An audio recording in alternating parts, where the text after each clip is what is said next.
Hay hechos, acontecimientos cósmicos y geológicos que bien vale la pena estudiar en estas cuestiones de antropología. No hay duda de que la antropología científica gnóstica descorre todos los velos relacionados con el origen del hombre y del universo. Se trata de un sol espiritual, maravilloso, extraordinario. Gobierna completamente a la Vía Láctea. Obviamente que esta galaxia sin principios inteligentes, aunque gravitara toda alrededor de Sirio, aunque fuese gobernada inteligentemente, le faltaría algo más. Le faltaría el sol espiritual, le faltaría el sol polar, que es el fundamento mismo de todos sus principios inteligentes. Mas ahí no queda esta cuestión. Tenemos que ir más lejos. Ya Einstein dijo, el infinito tiende a un límite. También aseveró que el infinito era curvo. No hay duda de que existen muchos infinitos. Más allá de este infinito, hay otro infinito. Y mucho más allá hay otro. Y entre infinito e infinito, siempre existen espacios vacíos. No hay un límite para los muchos infinitos. Nuestro infinito, el infinito que yo llamaría de Einstein, puesto que fue él mismo quien dijo, el infinito tiende a un límite. Tiene alrededor de 100.000 galaxias, con un promedio de 100.000 soles cada uno, y sus millones de mundos. Esto es lo que alcanza a percibirse con los telescopios. Mas en verdad que este infinito en el que vivimos nosotros necesita de principios soberanos e inteligentes que lo coordinen para evitar en lo posible colisiones y fracasos de toda especie. Afortunadamente existe el sol central, el sagrado sol absoluto. En este sagrado sol absoluto están las inteligencias directrices de todo este infinito, en el que, repito, vivimos, nos movemos y tenemos nuestro ser. Sí, pues la inteligencia gobierna todo el cosmos, en lo infinitamente grande y en lo infinitamente pequeño, en el macrocosmos y en el microcosmos, en un sistema de mundos y en un panal de abejas o en un hormiguero. La inteligencia cósmica reside precisamente en cada partícula de esta gran. Mas continuemos hacia adelante. Vivimos nosotros aquí, como ya dijimos, en un pequeño planeta del infinito universo. Un pequeño mundo que gira alrededor del séptimo sol de las Pléyades. Tiene su mecánica, gobernada por principios inteligentes, pero ni los mismísimos geólogos que tanto han estudiado conocen la mecánica viviente de este planeta Tierra. Siempre se ha creído, por ejemplo, que los continentes en los cuales existimos son fijos, firmes, inamovibles. Pero tal concepto resulta equivocado. Bien saben los científicos gnósticos que este planeta más bien se parece a la construcción de un huevo que a una masa firme. Si observamos un huevo de ave, veremos que tiene una yema que es movible y que se sostiene sobre una clara o sustancia pastosa o fluídica. Lo mismo sucede con nuestro mundo, Tierra. En verdad que sí tiene la forma de un huevo. Los continentes son como la yema, sosteniéndose sobre una sustancia clara, pastosa, fluida, gelatinosa, etc. Esa yema no está quieta, se mueve, gira sobre un eje periódicamente. Un día pudo la América y la Europa estar juntas y ahora están separadas. Eso es lo que dicen los antropólogos materialistas sobre la Pangea, pero desconocen los verdaderos ritmos, el verdadero movimiento periódico y la verdadera historia geológica de esa cosa que ellos llaman la Pangea. Son todavía verdaderos estudiantes de kinder que nada saben sobre geología. Prosiguiendo, diríamos que hay pruebas más que suficientes como para demostrar claramente el movimiento de las masas continentales. Un día existió la Atlántida, en el océano que lleva su nombre, continente que ha sido puesto en tela de juicio por los cerdos del materialismo, pero que ha sido debidamente demostrado y en forma concluyente por los verdaderos sabios que de cuando en cuando han aparecido sobre la faz de la tierra. Si hubiera hundido aquel continente como una nata entre la leche, resulta un poco absurdo. Aseveración necia de los ignorantes ilustrados, que no solamente ignoran, sino que además ignoran que ignoran. Si la Atlántida se hundió, fue a consecuencia de la revolución de los ejes de la Tierra. Mas esto no lo saben los antropólogos del materialismo. Esa catástrofe de la Atlántida dejó en mala situación a los actuales continentes.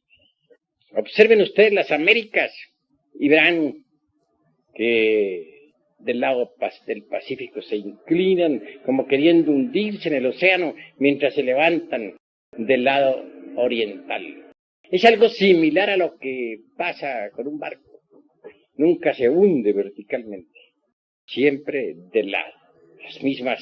La misma cordillera de los Andes se carga hacia el lado del Pacífico.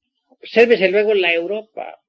No hay duda de que por el Mediterráneo quiere hundirse, está más sumergida, más baja. Y todos esos países bajos están inclinados hacia el mar, hacia la profundidad. También vemos eso mismo en Alemania y en Rusia. Y miremos nosotros, por último, al continente asiático. Está inclinado, como queriendo hundirse por el mar de las Indias.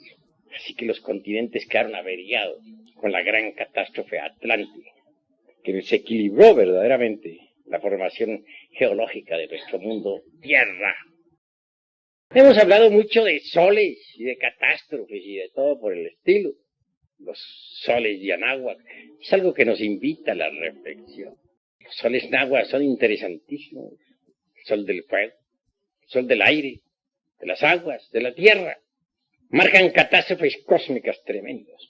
Se dice que los hijos del primer sol que perecieron, devorados por los tigres. Claro está, los tigres de la sabiduría. Se dice que los hijos del segundo sol, los hiperbóreos, perecieron arrasados por fuertes huracanes. Se refiere a esa humanidad que vivió alrededor de esa herradura, que está alrededor precisamente del Polo Norte.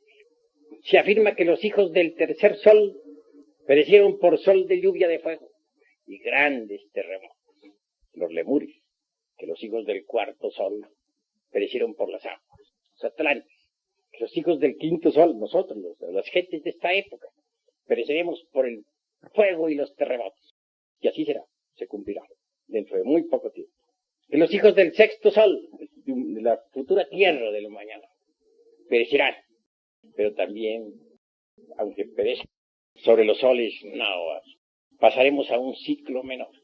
Obviamente existe siempre una edad primaria, una edad secundaria, una edad terciaria y una edad cuaternaria, etc.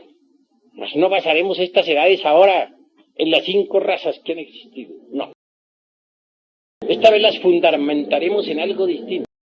Las fundamentaremos precisamente en ese movimiento de la yema que forma el huevo terrestre, ese movimiento geológico que se procesa periódicamente sobre su propio eje, el movimiento de continentes sobre esa sustancia pastosa, gelatinosa, ¿no? Desde ese punto podríamos hablar de edades primaria, secundaria, terciaria, cuaternaria, etc. De un eoceno, de un periodo primario pues, desconocido para las gentes. Eoceno, del mioceno, del plioceno, sí, con otra clase de catástrofes, pero que también las hay, con glaciaciones terribles, no lo negamos. La Atlántida marcaría entonces el final de la era terciaria, el final de la Atlántida, claro. Esa era terciaria fue bellísima por sus edenes deliciosos. por sus grandes paraísos. Ha habido varias glaciaciones. No hay duda de que nos acercamos hacia otra glaciación. Catástrofes que son producidas por la revolución de los ejes de la Tierra, por la verticalización del polo del mundo, o de los polos del mundo. Pero hay catástrofes que son producidas por el movimiento de los continentes. Entonces surgen terremotos y vienen glaciaciones. Se habla de unas 5 glaciaciones que se procesarían de acuerdo con los movimientos de los continentes. Pero debemos también saber que ha habido glaciaciones producidas por la verticalización de los polos de la Tierra. Son múltiples, pues, las catástrofes y las glaciaciones. Eso es obvio. Si dijéramos que el hombre no existió en las épocas del Mioceno, o del Plioceno, o del Eoceno, estaríamos aseverando algo falso. Y resulta curioso que a medida que las especies animales arcaicas se fueron desapareciendo, el hombre continúa existiendo. Estoy hablando de hombre, esta vez en un sentido meramente convencional. Pues ya sabemos nosotros que el animal intelectual no es el verdadero hombre, pero en alguna forma tenemos que hablar. Eso es obvio. Que han habido cambios terribles, sí los ha habido. Pensemos nosotros, por ejemplo, en esa raza humana que surgiera del Eoceno, con su clima tropical, invernal, dijéramos, caliente. En esa raza que se desarrollara y desenvolviera durante el Oligoceno, con su temperatura media, y por último en esa raza del Mioceno, fría, temperaturas que se acercaron hasta la última glaciación. Lo interesante es que a pesar de tantas glaciaciones y catástrofes continúen los seres humanos existiendo. Existe el hombre paleolítico todavía, increíble pero cierto. Y desaparecieron todas las especies animales de los tiempos arcaicos. Los enormes reptiles del Mesozoico. Sin embargo, continúan los seres humanos existiendo. ¿Cómo es posible esto? ¿Cómo es posible que todas las criaturas arcaicas hayan muerto y que el ser humano todavía siga vivo? De manera que pasaron las épocas primaria, secundaria, terciaria de nuestro mundo. Todavía vemos a los seres humanos en la calle. Esto nos da autoridad más que suficiente como para decirle al señor Darwin y a Mr. Huxley y al señor Haeckel, que tanto daño hizo a la humanidad con sus teorías materialistas, que el ser humano existió desde mucho antes de la época paleolítica. Dije algo en la pasada cátedra sobre el ombligo del universo, sobre el Omeyocan. Comparé como al germen, y así es, del cual nació este planeta Tierra.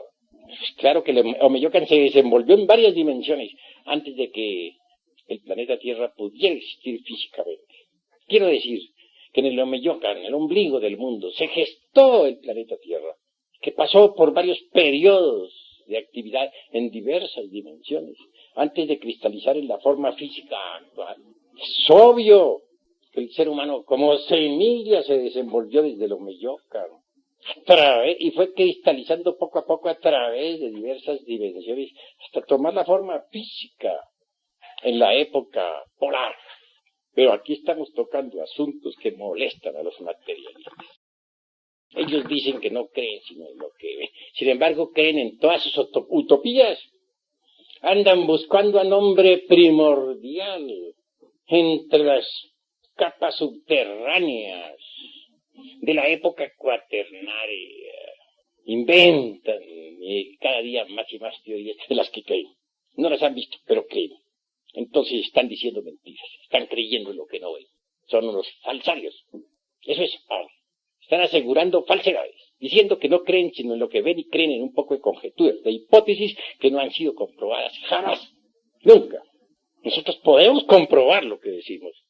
Tenemos sistemas de investigación a través de las técnicas más difíciles de la meditación, mediante las cuales desarrollamos determinadas facultades, tales como, por ejemplo, el tipo de la intuición más elevada, llamado Prajna Paramita, que nos permite de verdad estudiar los registros akáshicos de la naturaleza.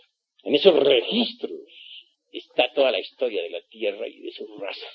Y si los cerdos del materialismo dejan su posición fanática y se resuelven a entrar en las disciplinas de la gnosis, pueden desarrollar tales facultades, mediante las cuales les será asequible la historia de la Tierra y de sus razas. Así que, mis estimables amigos, vale la pena que reflexionemos profundamente en todas estas cuestiones. La hora ha llegado en que cada uno de nosotros reflexione sobre sí mismo, sobre el universo. El hombre existe sobre la Tierra mucho más allá de la edad primaria, mucho más allá de la época paleolítica. Y repito, nos da derecho a afirmar esto. El mismo hecho concreto de que sigamos existiendo a pesar de que todos los animales, todas las criaturas de los tiempos arcaicos desaparecieron ya en su mayoría. Si eso es así, tenemos derecho para decir que somos tan antiguos como la Tierra, como la naturaleza. Porque hechos son hechos. Y ante los hechos tenemos que rendirnos. Si no hemos perecido, si no hemos desaparecido del escenario del mundo, a través de tantas catástrofes y a pesar de que todas las criaturas de los tiempos mesozoicos se acabaron, entonces tenemos derecho a decir que somos criaturas especiales, que existimos sobre la Tierra antes de que esas criaturas del Plioceno o de los tiempos mesozoicos hubieran aparecido sobre la Tierra. Ese derecho nos lo da el preciso derecho de existir. El hecho concreto de que han pasado eternidades y continuamos vivos.